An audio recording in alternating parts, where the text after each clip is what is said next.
හිතන්න ඔයා තමයි මේ ලෝකේ ඉන්න හොඳම කෙනා. හැබැයි ඔයාටත් කොහේ හරි යන ප්‍රශ්නයක් ඔලුවට කඩන් පාත් වෙන්නේ නැද්ද?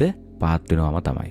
මොකද මේ ලෝකේ ප්‍රශ්න නැති කෙනෙක් හොයාගන්න අමාරුයි. මම හිතනවා ප්‍රශ්න නැති කෙනෙක් මේ ලෝකේ නෑ කියලා. මොකද ගොඩක් අය hina වෙලා හිටියට ඉස්සරහින් ඇතුළතින් මහා විශාල ප්‍රශ්න කන්දරාවකින් ඉන්නේ. නිකමට බලන්න ගොඩක් hina වෙලා ඉන්න කෙනෙක් ගාවට ගිහිල්ලා ටිකක් වෙලා කතා කරලා බලන්න ඒ කෙනාට තියෙන ප්‍රශ්න ගැටලු ටික ඔයාට හෙමින් කියයි. ඒ නිසා ජීවිතයේ ප්‍රශ්න කියන දේවල් නැති කෙනෙක් නෑ. හැබැයි මේ ප්‍රශ්න වලින් ඈත් වෙලා ඉන්න ක්‍රමයක් තියෙනවා. ඒ වගේම අනවශ්‍ය ප්‍රශ්න සහ සාමාන්‍ය මනුෂ්‍ය ජීවිතයේ තියෙන ප්‍රශ්න කියලා කොටස් දෙකක් තියෙනවානේ. අනවශ්‍ය ප්‍රශ්න දාගන්නේ එක කාරණාවක් නිසා. ඒ තමයි ඔයාගේ ඉවසීම නැතිකම නිසා. ඉවසීම තියෙනවා නම් 90% ප්‍රශ්නවලට විසඳුම් තියෙනවා. ඒ නිසා මේ වීඩියෝ එක බැලුවට පස්සේ ඔයාලට තේරෙයි ඉවසීමෙන් කොච්චර දේවල් වෙනස් කරන්න පුළුවන්ද කියලා. සෙන් භික්ෂුන් වහන්සේලා කියලා කියන්නේ හරි අමුතු විදිහට ප්‍රශ්න විසඳන භික්ෂුන් වහන්සේලා කොටසක්. උන්වහන්සේලාගේ ප්‍රශ්න විසඳීමේ හැකියාව පිළිබඳව කතා කරොත් එහෙම මේ ප්‍රශ්න විසඳන්නේ නිකන් වචනයකින් නෙමෙයි. මොළයට යමක්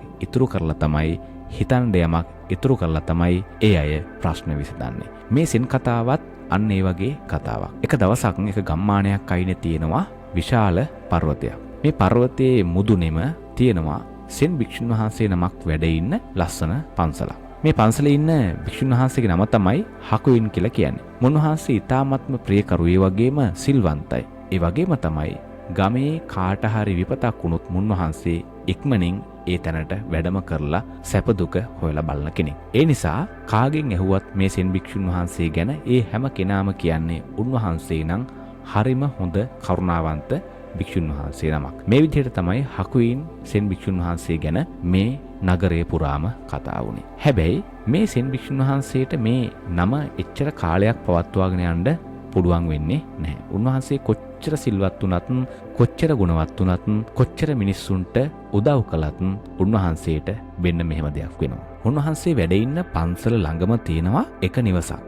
මේ නිවසේ ඉන්නවා ඉතාමත්ම ලස්සන කාන්තාවක්. ඇත්තටම මේ කාන්තාව තරම් ලස්සන කාන්තාවක් තරුණියක් මේ නගරේ හිටියේ නෑ. ඒ තරම්ම ලස්සනයි, ප්‍රියකරුයි. එක දවසක් මේ තරුණියගේ අම්මා අහනවා ඔබට දරුවෙක් ලැබෙන්න ඉන්නව නේද? සාමාන්‍යයෙන් දරුවෙක් ලැබෙන්න ඉන්නකොට අම්මට තමයි ඉස්සල්ලාම මේක තේරුම් ගන්න පුළුවන් වෙන්නේ. කොහොම හරි මාස 3ක් 4ක් යනකොට මේ තරුණියගේ කුසේ ඉන්න දරුවා වැඩෙන්න පටන් ගන්නවා. ඒ නිසා මේ ගෙදර ඉන්න අනිත් අය දැනගන්නවා මේ තරුණියට දරුවෙක් ලැබෙන්න ඉන්නේ කියලා. අම්මට තාත්තට ලොකු ප්‍රශ්නයක් ඇති වෙනවා. විවාහ වෙන්නෙත් නැතුව කොහොමද මේ තරුණියට දරුවෙක් ලැබෙන්න ඉන්නේ කියලා. ඒ වගේම දැඩි කෝපයක් මේගොල්ලොන්ට ඇති වෙනවා. මේ කෝපය නිසාම අම්මයි තාත්තයි ප්‍රශ්න කරනවා මේ කාන්තාවගෙන් ඔබට කොහොමද මේ දරුවා කුසට ආවේ කියලා. එහෙම අහනවත් එක්කම මෙයාට එකපාරට මොළුවට එන්නේ නැහැ. ඒ වගේම කලින් බොරුවක් හදාගෙන හිටියෙත් නැහැ. ඒ නිසා මෙයා මේ වටපිටාවෙන් මේකට උත්තරයක් දෙන්න ඕනේ කියලා මෙයාගේ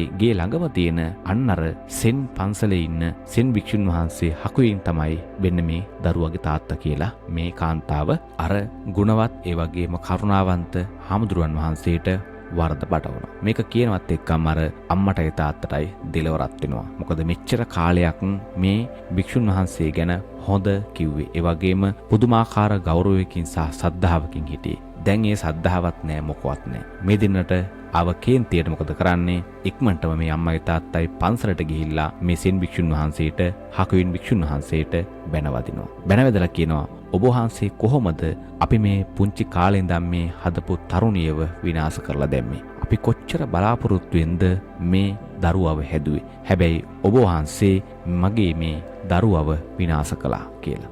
දරුවගේ කුසට දරුවෙක් දුන්නා කියලා. මේ විදිහට බැන වැදුනාට පස්සේ මේ සෙන් භික්ෂුන් වහන්සේ මොකද කරන්නේ? එහෙමද කියලා අහනවා. එච්චරමයි අහන්නේ. මේ වචනේ විතරමයි අහන්නේ. එසේද කියලා අහනවා. මෙහෙම ඇහුවට පස්සේ මේ අම්මයි තාත්තයි සෑහෙන්න බැනලා නැවත නිවස වෙත යනවා. ඒ ගියාට පස්සේ කොහොම හරි මාස 10ක් විතර ගිහිල්ලා දැන් මේ දරුවව හම්බ වෙනවා. හම්බුනාට පස්සේ මේ අම්මයි තාත්තයි මොකද කරන්නේ? මේ දරුවව අරගෙන අර සෙන් භික්ෂුන් වහන්සේගේ පන්සලට ගිහිල්ලා ඔබගේ දරුවා ඔබම තියාගන්න කියලා මේ දරුවව අර සෙන් භික්ෂුන් වහන්සේට දීලා එනවා.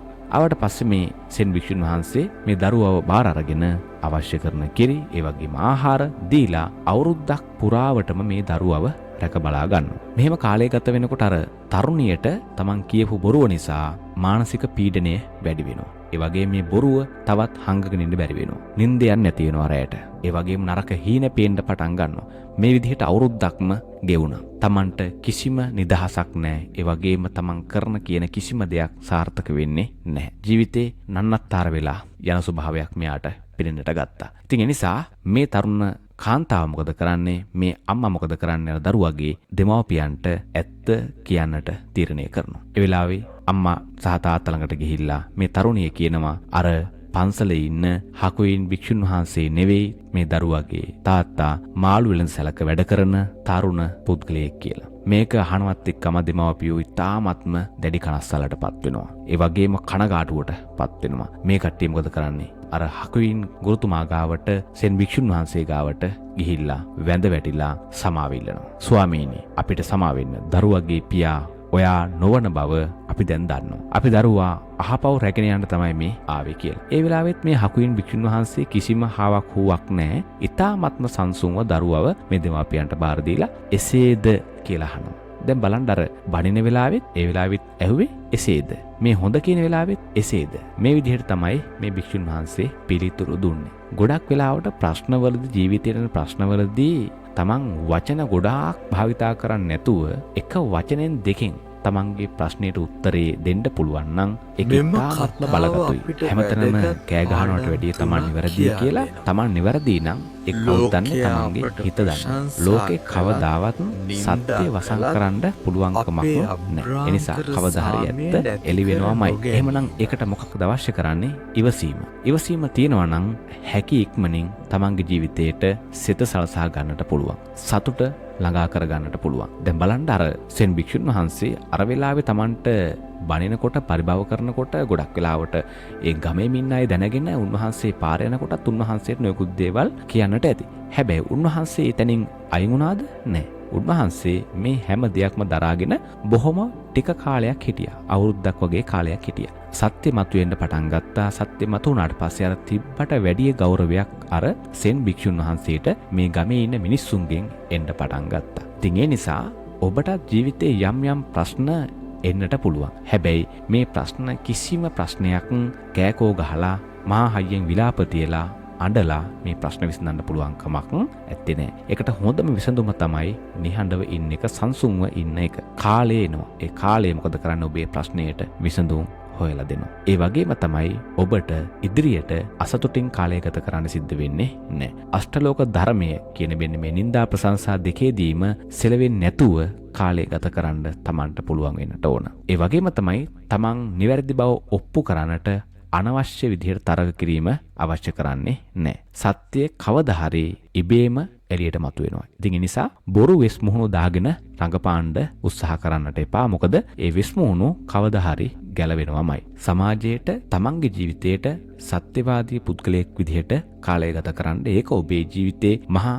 ශක්තියක් බවට පත් වෙනවා. ඒ වගේම ඔබ සිද්ධ කරන යහපත් දේවල් නිසා ඔබව කිසිම පුද්ගලයෙකුට බිම දාන්න පුළුවන්කමක් ලැබෙන්නේ නැහැ. සමහර විට පුංචි කාලයක් ඔබ වටලා තියන්න පුළුවන් වෙයි. හැබැයි ඊළඟට ඔබ නැගිටින්නේ කාටවත් හිතාගන්න බැරි විදිහට. ඉතින් ඒ නිසා ඉවසීම කියන ගුණධර්මය ජීවිතයට ගන්න අවශ්‍ය කරනවා. ඒ හරහා ඔබේ ජීවිතේ සාර්ථකමත් කරගන්න පුළුවන්. ඉවසනවා කියලා කියන්නේ ඔබ කතා නොකළ යුතු තැන්වලදී කතා නොකර ඉන්න. ඒ වගේම කතා කරන්න ඕන තැනදී විතරක් කතා කරන්න. හැම වෙලාවෙම කතා කරන්න යන්න එපා. ඒකෙන් ඔබට අසාධාරණයක්මයි සිද්ධ වෙන්නේ, අපහසුයක්මයි සිද්ධ වෙන්නේ. ඔයගොල්ලෝ දන්නවනේ බකමෝන කතා කරන්නේ නැහැ. ඉතින් ඒ නිසා ඕනේ දැල්ලේ ඉන්නවා. හැබැයි ගිරවා කතා කරන්න ගියා. ඌට මොකද උනේ? මගෙන් අහන්න එපා. ඌට උනේ කූඩුවක් ඇතුලේ හිර වෙන්න. ඉතින් ඒ නිසා ජීවිතේ කතා නොකළ යුතු තැන්වලදී නිශ්ශබ්දවම ඉන්න. ඔබ කතා කළොත් ගොඩක් වෙලාවට ඒ තැන්වලදී ඔබට